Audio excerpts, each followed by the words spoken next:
Hi, Francis. Nice to meet you for the first time today. My question is on inquiry, and this exploration has been starting out as who am I, what am I? Starts out kind of as a concept that starts to fall away. And there's this experience. And what has risen up as an experience recently, over the past few weeks, is that rising up and just this moving into this experience of sensations as that question is asked, as what feels like awareness and presence. And I just would like for you to speak a little more about this exploration and deepening of inquiry as an experience. It seems that the inquiry, usually when we talk about an inquiry, it feels like a process at the end of which we get the answer. In this business here, in this type of inquiry, it's quite different because we get the answer right away.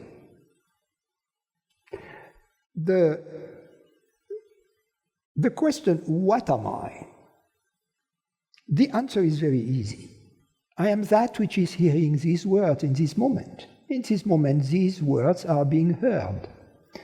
This consciousnessing experience for each of us is beyond the shadow of a doubt, right? In this moment, that there is consciousnessing, that consciousnessing is going on, and that I am the one who is receiving, who is hearing, who is understanding these words, right? It's just that this one cannot be grasped in the usual ways, meaning in the ways I usually grasp an object, a physical object, or a perception or a thought. This presence, which is hearing these words, is of a different kind, is of a different dimension somehow. And that's something that, by investigating about it, we discover. In other words, in the first, that which we investigate is a given from the beginning. We know it because we are it. Now, the problem is that we have superimposed onto it all kinds of advantageous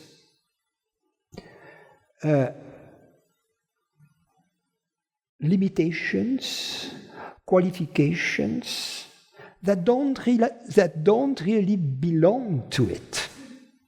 So that the inquiry process is, in fact, in the light of this given, of this experience of what we are, the process is a process of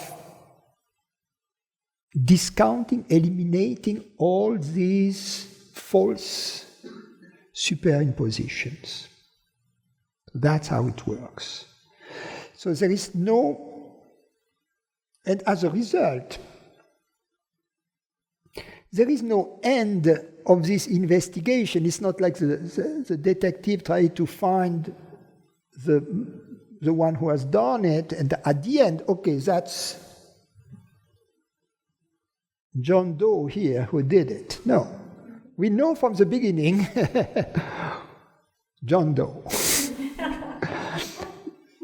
But what we don't know, we have superimposed onto John Doe all kinds of things that don't belong to John Doe. So that's we have to really understand that. Otherwise, our investigation remains barren because it seems to us that we are banging against a wall. You see, we say, what am I, what am I? And it seems that no answer is coming. Why? Because we are expecting an answer which we cannot receive, which will be an answer in terms of the senses and of the thoughts. So, going back, that which is the subject of the investigation is also the agent who conducts the investigation, right? So the subject of the investigation is always present. However, this investigation cannot be conducted using the usual tools, because the usual tools of investigation are designed to investigate objects. And that which is the subject of the investigation is not an object, and therefore we cannot use the usual tools, so that the method here is a little different. In the first step, therefore, we have to recognize the centrality of this consciousness. Because everything we know it through consciousness, right? Therefore, consciousness is primary, and everything else which is known through consciousness is derived or secondary, right? So that's the first thing, to be very clear about that. So that it follows that which we are, before we are a man, a woman, a human body, or anything else, we are this consciousness. And the fear of death, or the fear of death, is in fact, ultimately, the fear of losing consciousness, right? Is the fear of losing consciousness. Now, the second conclusion that we can reach from this contemplation, if you will, of this consciousness is its reality. In other words, that anything that is perceived through consciousness could be an illusion in a sense, but even in this case, consciousness thing would still be real, right?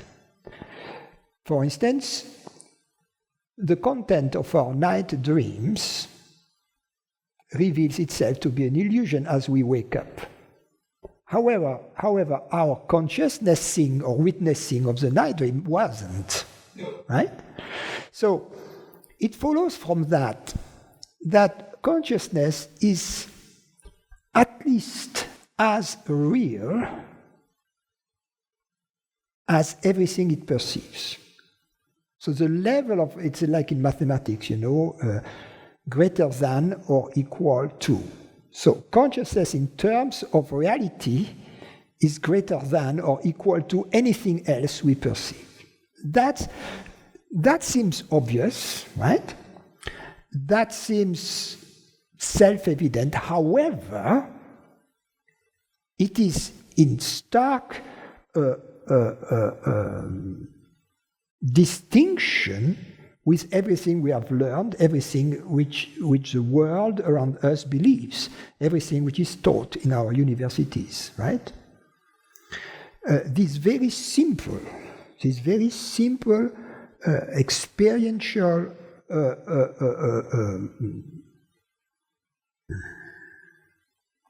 constatation, observation. So, the reality of consciousness. How do we know that consciousness is real? You see? We know it's real, but this knowledge is not derived from another knowledge. It's a direct form of knowledge, right? It's what Kant used to call a priori knowledge, although Kant a priori knowledge is something else. It's kind of some intellectual stuff. But this idea of a knowledge which we know directly, without the shadow of a doubt, and which is self-revelatory. It reveals itself. This knowledge reveals itself. It's a priori. It's before anything we know consciousness, and we know consciousness to be real. So these are two very important elements that we can discover from our investigation of consciousness. It is real, and we have a direct access to it. Now, the next step about consciousness in this investigation is to ask oneself the question: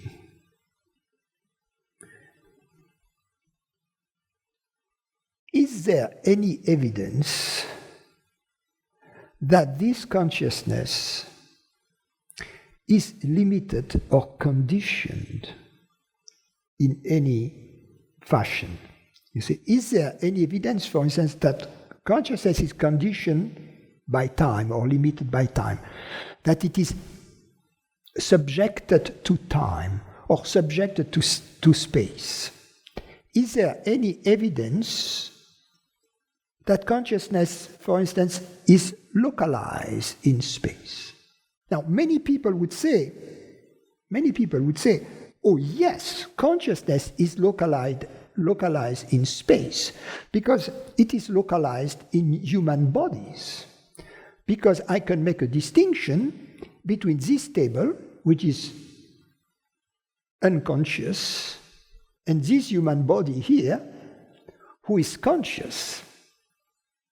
And this distinction is valid on some level.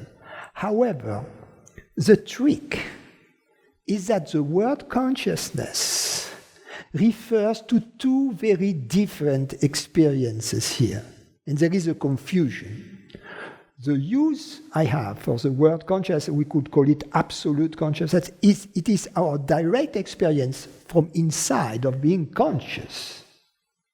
Whereas when I look at a body, a stone, I ask the stone, "Hi, how are you? What's your name?" The stone doesn't answer. So I do a few moves like that, and at the end of having done these moves, my conclusion is the stone didn't answer my question, didn't move its eyes when I was doing this around, etc. Therefore, the stone is unconscious. And now I take this gentleman, I say, how are you, what's your name, etc. He answers, and then check. He's conscious, right? But these are two totally different. The same word conscious is used in relating to two totally different experiences.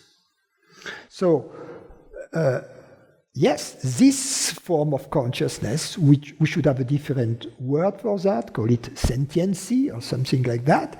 So, sentiency is the property of some objects, and there are many objects which are endowed with sentiency.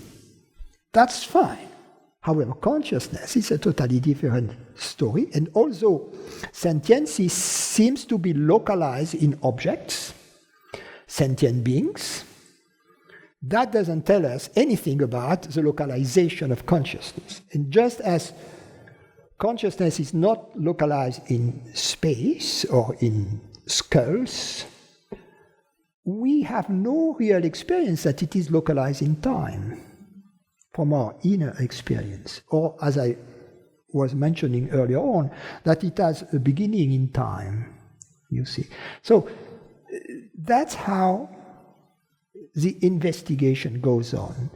It is a more surgical approach to the investigation, because if we ask what am I, without being more precise, you see, we may lose a lot of energy and time off-roading in all kinds of direction.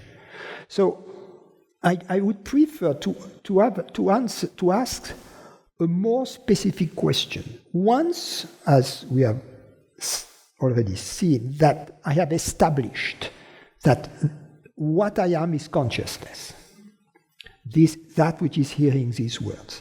And then I asked, the second question is, how do I know that this consciousness is limited? And what is the experience? What is the evidence? And this evidence can be located basically in two different realms. It can be located in the realm of thoughts and beliefs, or it can be located in the realm of bodily sensations. And I have to investigate these two realms. The difference is that as I investigate the realm of concepts, I can use my reason. I can use reason. And that's very important, because in this way I deconstruct all the beliefs about consciousness that I have superimposed onto the experience itself of consciousness.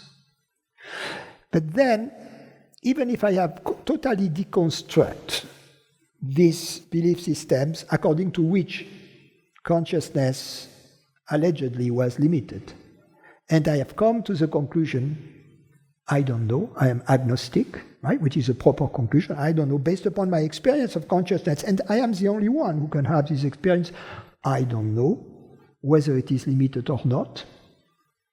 But I may have this nagging gut feeling that it is limited, you know. So I have also to investigate the nagging gut feeling, you know. And that I enter a realm of irrationality here, a realm of all kinds of contractions in the body that we have inherited at an early age from our parents' surroundings, etc. So, at some point in this process, we will have moments of openness.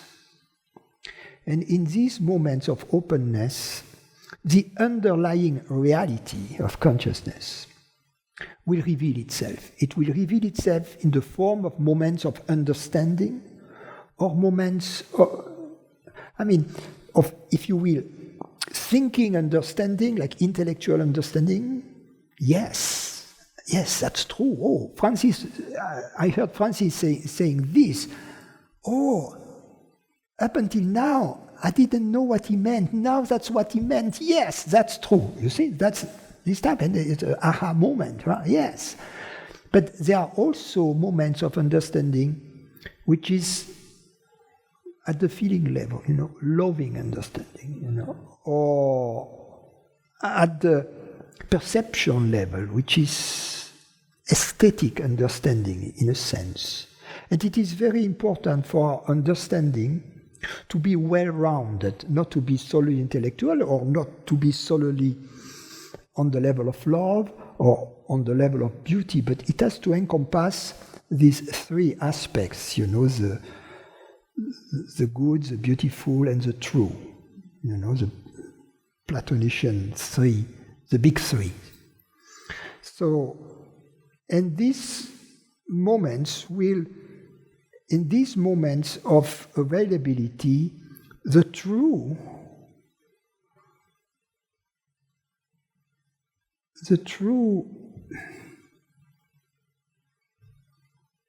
qualities of consciousness will reveal themselves.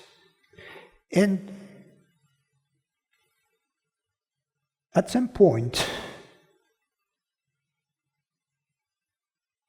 the eternity, the immortality of consciousness and its universality will reveal itself. And that's the experience that in the Indian tradition they call liberation. mukti.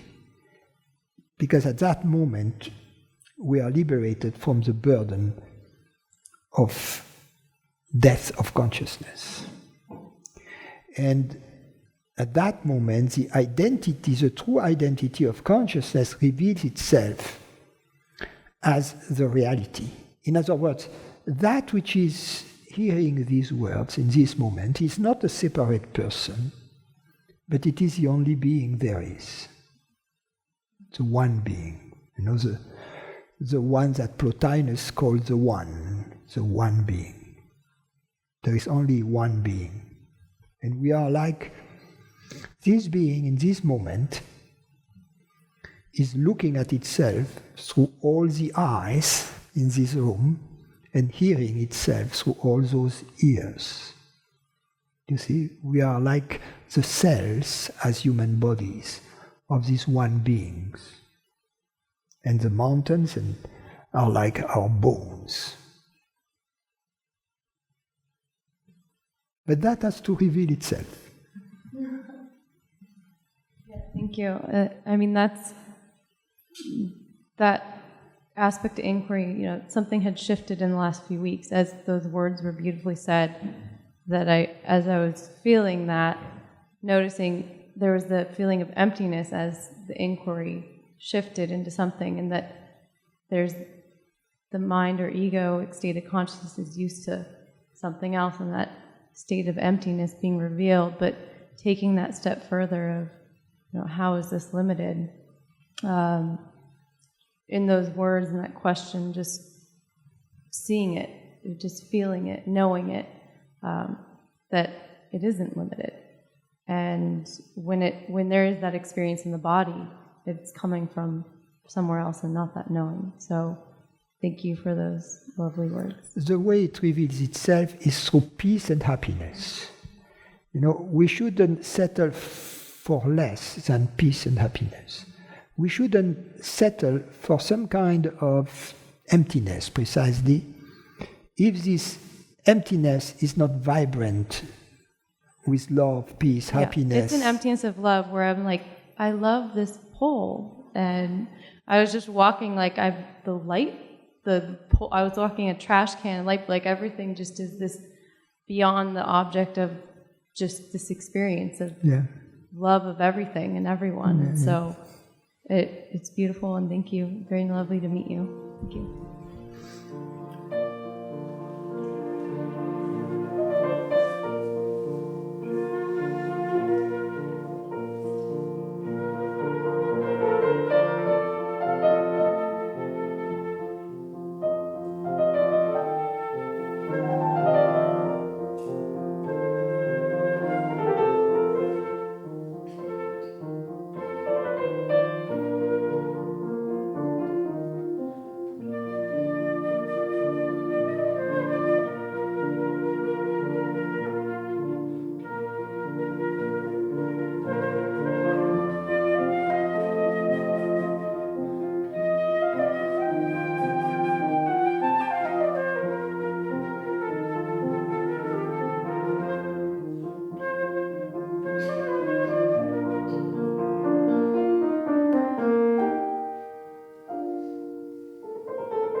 Hi, Francis.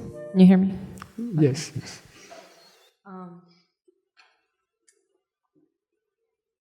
Taking away all psychological fixations, how much of the real desire for a romantic relationship is left? How much of? The real desire for a romantic relationship is left.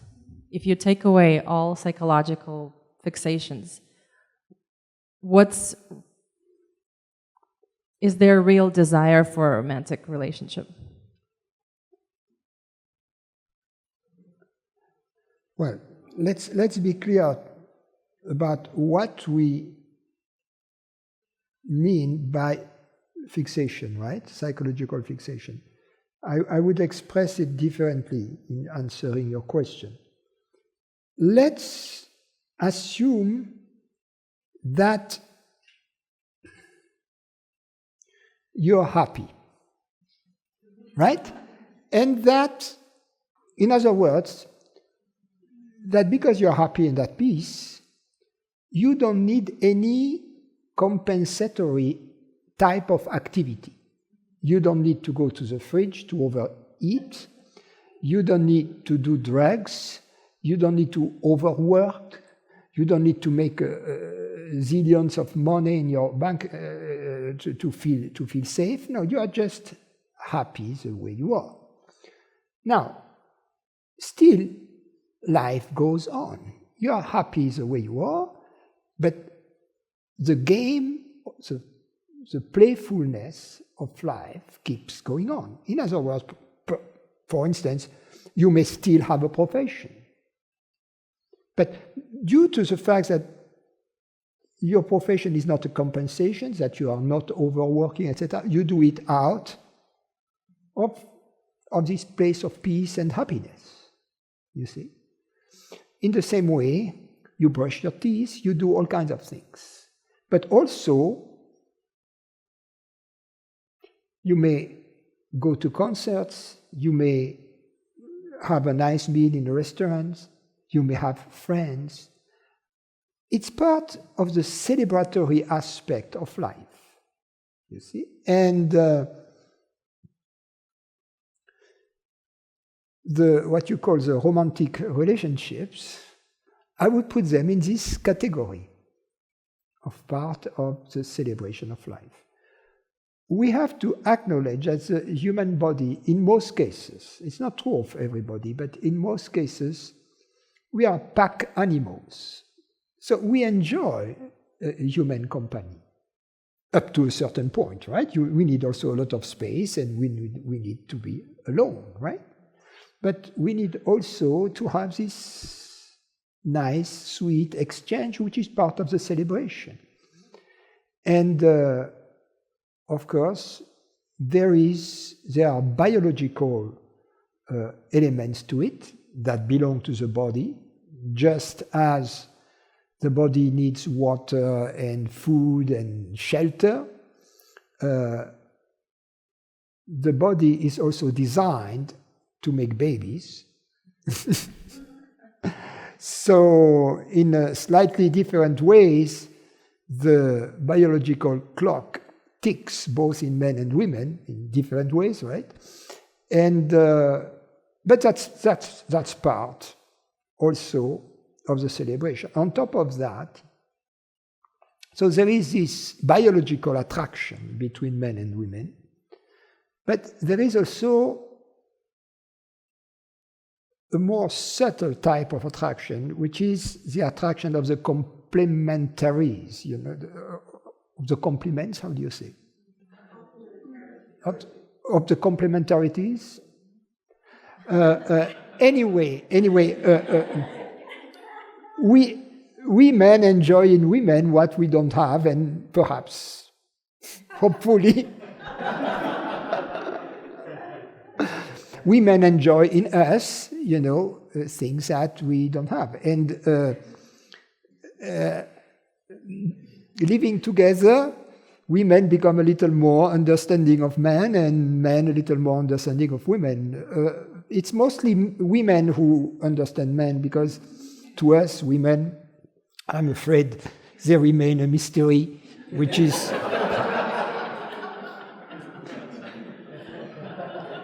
which is, I'm afraid,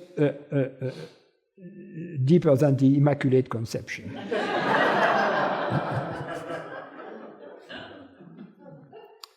So, have I answered the question? Yes. Yes, I mean, I was wondering how much biology played in all that, and you answered it. Hi, Francis. Yesterday, I think you were answering a question about self-inquiry, and you spoke about how it's different than most other questions because you get the answer right away. But then there's the slow letting go of all of the concepts that get in the way of living the reality of the answer. And you talked about the need to balance the truth, love, and beauty, or the thinking and whatever. And we spend a lot of time here getting at truth. And I'm just wondering, how does, is it just merely, not merely, is it grace that contributes to the attunement to beauty and the love arising? Or are there other, I mean, I know this is kind of a wisdom path as opposed to a bhakti devotional path, but I'm just wondering how those others arise, or how they become equal in our sense of our true being.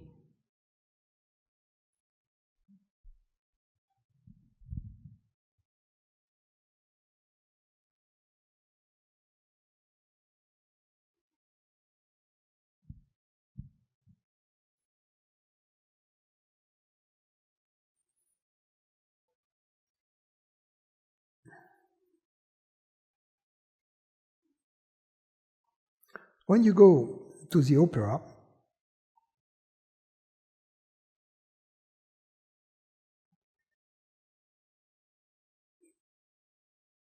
you enjoy the opera on 3 levels. There is what you see, the actors, singers moving on stage, the set. There is the lyrics, what they say, which is part of the action, and there is the music. And you have a blend of all of that. So satsang is an opera of sorts, and when you listen to the words, it's like going to the opera and listening to the lyrics. But there is also the set, the action, and the music. So even sometimes the beauty is also in the words, but sometimes it's somewhere else. And the love is in the music sometimes. And ultimately, all of that merges with the presence. So in fact, in satsang we should be open multidimensionally. And sometimes we'll be listening to one of those realms and following the lyrics, sometimes watching the set and the actors, and sometimes the music will touch us. So it's a blend.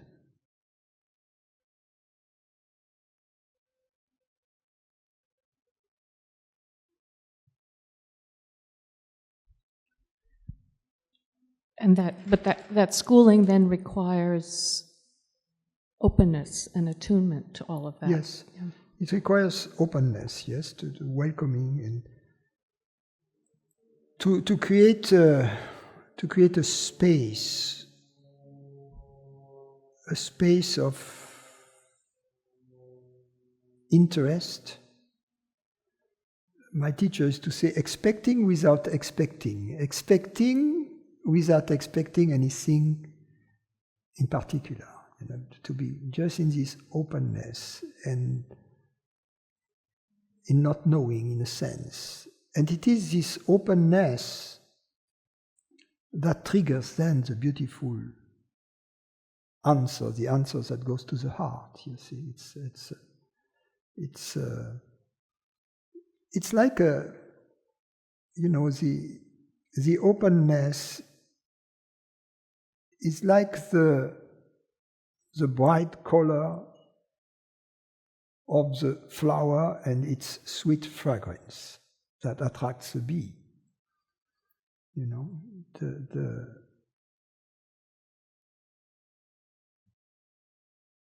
it is the openness to grace that attracts grace.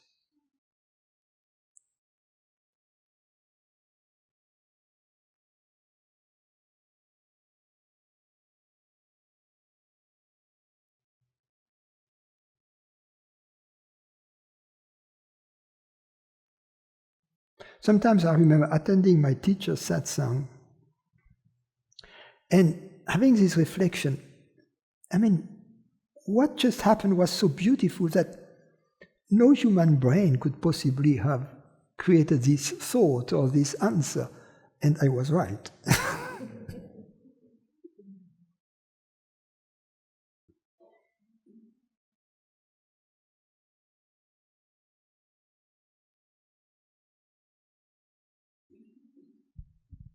You know, and so that's also something interesting. In a sense, in satsang, the proof is in the pudding.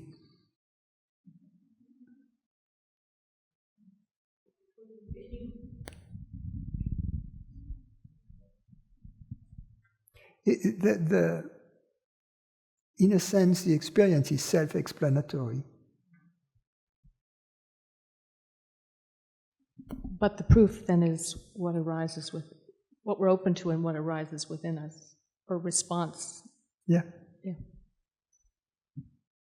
In other words, we get it through many ways and not solely through the intellect.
As I said, one night my grandson asked me, or said to me, I don't understand. Sometimes I get what I want and sometimes I don't.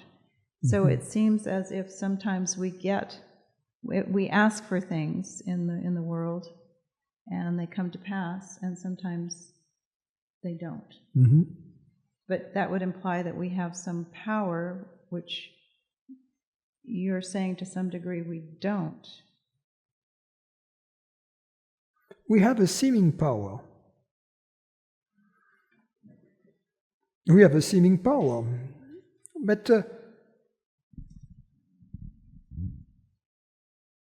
let's take very, very practical thing because wishful thinking, I wish I had a big bank account, it may happen, it may not, right? So, but let's take more direct interaction between will and the result in the world. Let's assume I choose to raise my hand. So then I have the will to raise my hand and I raise my hand, right? What I meant by saying, what I said is that as a separate entity, this freedom, this free will I have to raise my hand is an illusion. Because this raising of my hand is apparently controlled by the thought, I shall raise my hand. But this thought itself, I didn't choose it. I didn't choose it. It came to me unchosen. I don't choose my desires. They come to me. So, no matter whether my desire is fulfilled or not, or no matter whether the feared event takes place or not,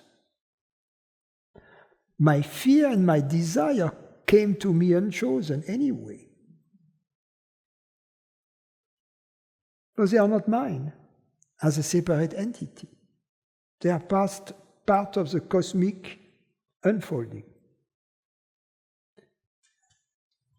You see, if we look at what we could call our theater, which is whatever takes place constantly in the field of awareness.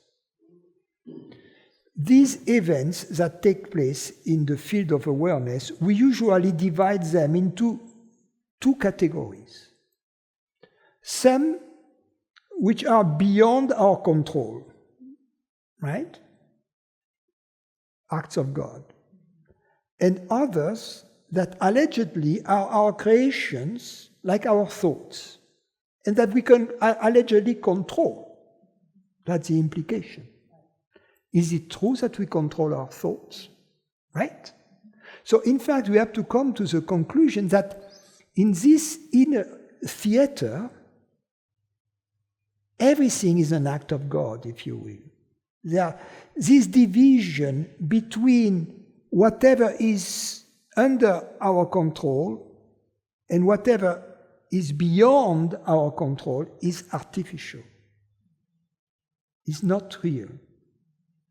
It seems to be so real, but because of the fact that we don't control our decisions, our thoughts, as a separate entity, everything is beyond our control. In ignorance, we believe to have a certain limited amount of free will, of freedom. We control our thoughts, but we don't control events in the world. We don't control the clouds at which speeds they cross the sky and in which direction. But we control our decision, at least we think so. But it's not true. If we take a closer look at how our thoughts arise in us, they blossom, they act like bubbles on the surface of a boiling soup. They come from the depths and poof.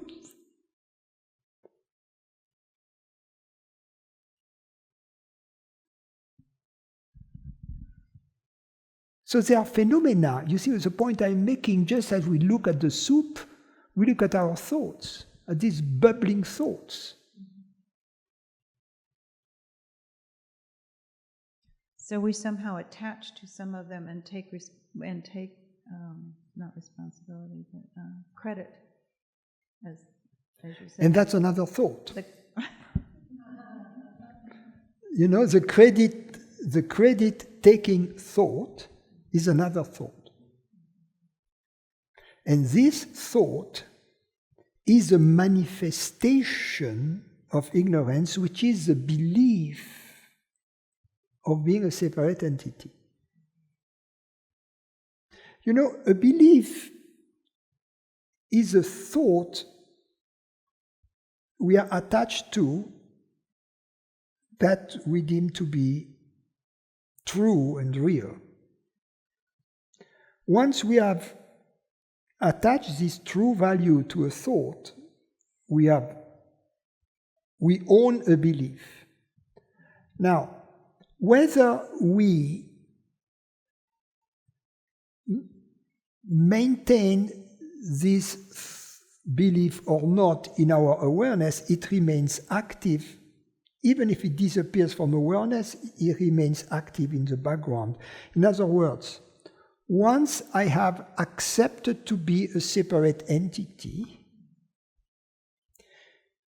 this belief that I have accepted will remain in the background, will remain active up until I deactivated it. It's like in your computer application, you go to preference and you choose this preference and you click this preference. I choose ignorance. And once I have clicked on ignorance and then I go away, I use my application, and the application is going to run on the ignorance mode. You see? Always it nowhere says that I am in ignorance mode. You know, I may have forgotten that I've checked, the thing, and then at some point I wonder, gee, this application is not working the way it should. And then I go to the IT guy, called the guru,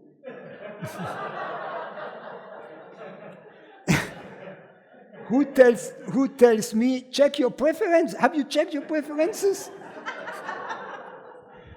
And you go to preference, you say, oh yeah, I checked ignorance. Gee, was I stupid?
Good evening, ladies and gentlemen.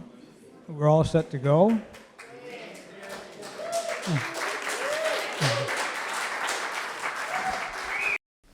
Corinne, can I jog your memory a little bit about the good old days? You remember the good old days? Back before Advaita? What? What did Good you old say? days before Advaita. Do you remember back that far? Oh, yeah, yeah. It was quite a while ago.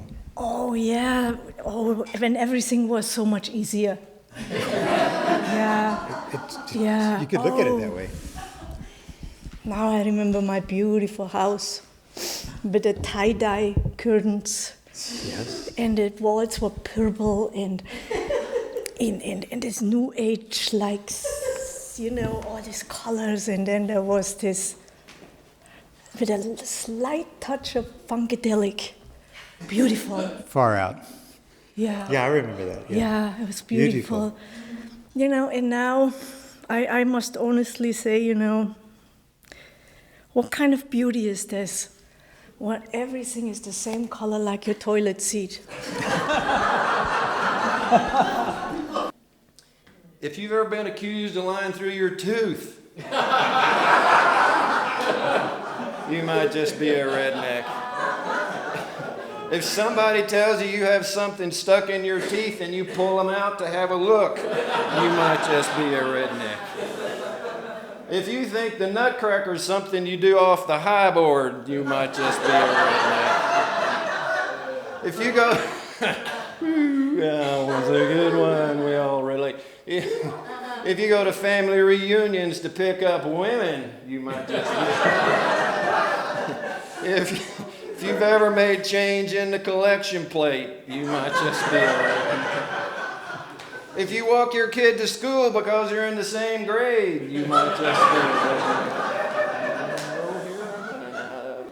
be a duck walks into a bar, says to the bartender, "I'd like to have some peanuts." Bartender says, "Sorry, don't sell peanuts." The duck leaves. Next day, duck walks into the bar. "I want to buy some peanuts." Bartender replies, "I already told you I don't sell peanuts." The duck leaves. Next day, the duck walks into the bar. I want to buy some peanuts." Bartender yells back, "I told you I don't sell peanuts. If you ask one more time, I'll nail you to the wall." And so the duck leaves. Next day, the duck walks into the bar.